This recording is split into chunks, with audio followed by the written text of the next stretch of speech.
Assalamualaikum warahmatullahi wabarakatuh. Perkenalkan, nama saya Ditya Wijaya Pratama dari Universitas Negeri Surabaya, jurusan Teknik Listrik. Di sini saya akan menjelaskan apa itu wireless sensor network, machine to machine, cyber physical system, cloud computing. Yang pertama, wireless sensor network atau WSN.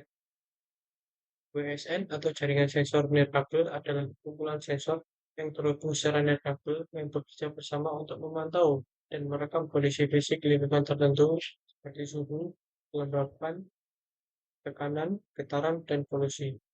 Fitur inti dari WSN sama skalabilitas mampu bekerja dengan jumlah sensor yang sangat banyak dari ratusan hingga ribuan.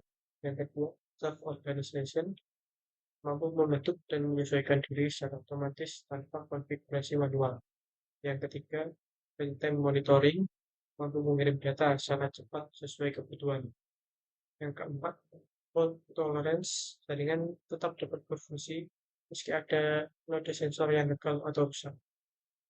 Kemudian perbedaan WSN dan IoT dari perbedaan dari lingkupnya, WSN bagian kecil dan khusus dari IoT, atas pada sensor dan komunikasi lokal, sedangkan IoT jauh lebih luas mencakup WSN, cloud computing, data, dan AI.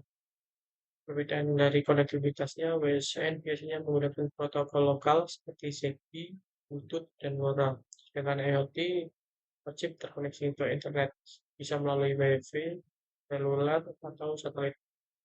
Perbedaan dari fungsinya, WSN hanya bertugas mendeteksi kondisi lingkungan dan mengirim data, sedangkan IoT mengumpulkan data, menganalisis, mengambil keputusan, mengendalikan perangkat lain. Kemudian pengaplikasian WSN. Yang pertama, pertanian cerdas.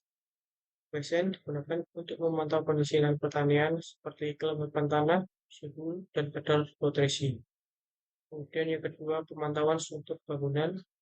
WSN dapat digunakan untuk memantau getaran dan tekanan pada struktur bangunan seperti jembatan atau gedung tinggi untuk mencegah peruntuhan atau kecelakaan. Kemudian yang ketiga, kota pintar. Dalam kota pintar, WSN digunakan untuk berbagai aplikasi seperti pengelolaan lalu lintas, pemantauan kualitas udara, dan manajemen limbah. Kemudian machine to machine atau M2M. Machine to machine merupakan konsep komunikasi antara perangkat atau mesin secara otomatis tanpa melibatkan interaksi manusia. Machine to machine melibatkan pertukaran data dan informasi antar perangkat elektronik yang terhubung dalam jaringan yang memungkinkan mereka saling berkomunikasi dan bekerja bersama untuk mencapai tujuan tertentu. Fitur inti dari machine to machine yang pertama komunikasi otomatis.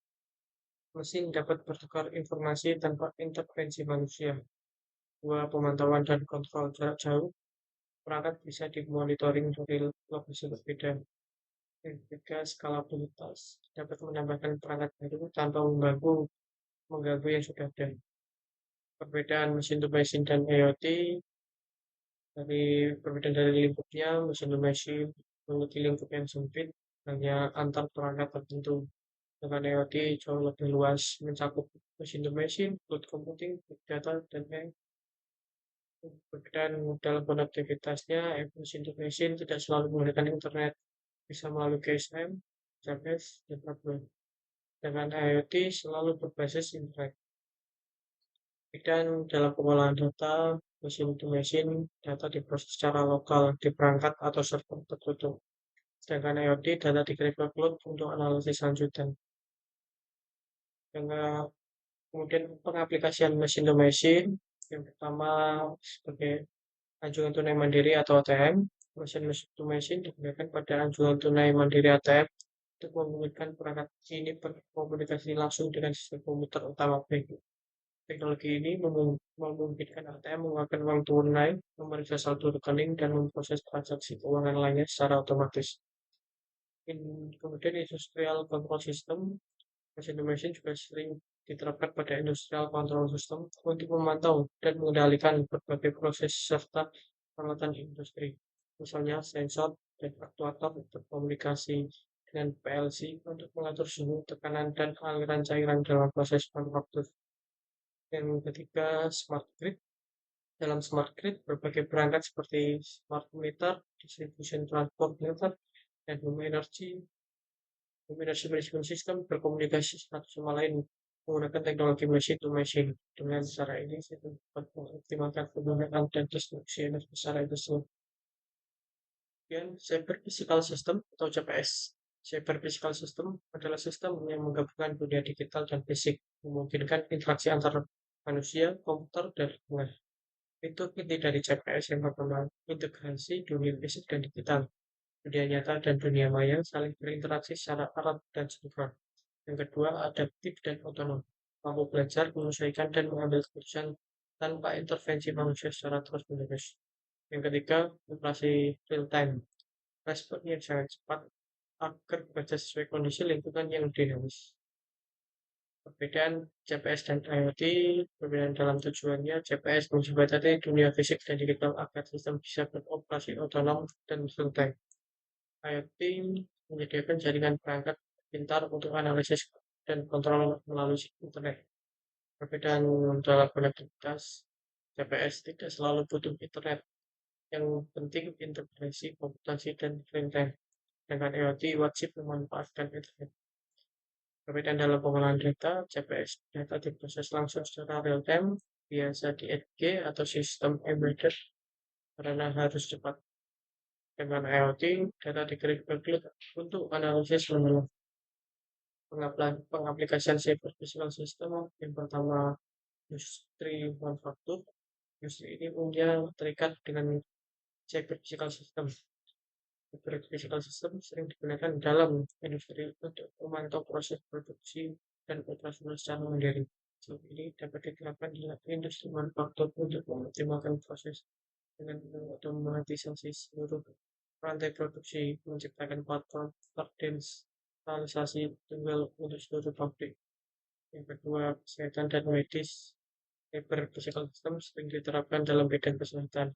Dalam sektor ini, CPS dapat digunakan untuk memonitor status dan kondisi fisik pasien secara real-time dari jarak jauh.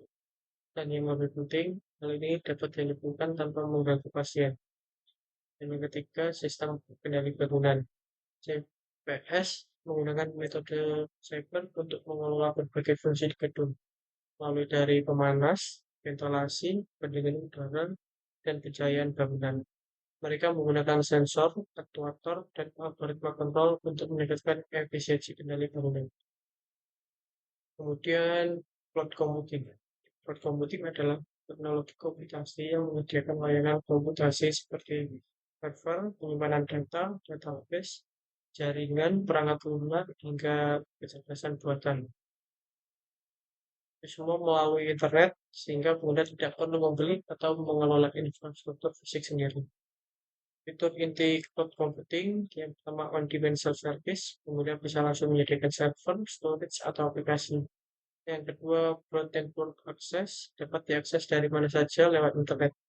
Yang ketiga, security, dilengkapi enkripsi data, kontrol akses, dan compliance standar keamanan global. Kemudian perbedaan cloud computing dan IoT. Kemudian dari peran cloud computing menjadi backend bagi IoT, di tempat menyimpan, mengolah, dan menganalisis data yang dikirim paket IoT. Sedangkan IoT menjadi front-end, menghasilkan data dari dunia nyata melewati sensor.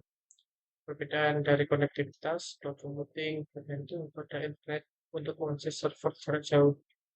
Sedangkan IoT wajib menggunakan internet seperti Wi-Fi dan seluler 4G atau 5G. Perbedaan dari fungsi utama, cloud computing menyediakan infrastruktur, menyediakan platform untuk aplikasi.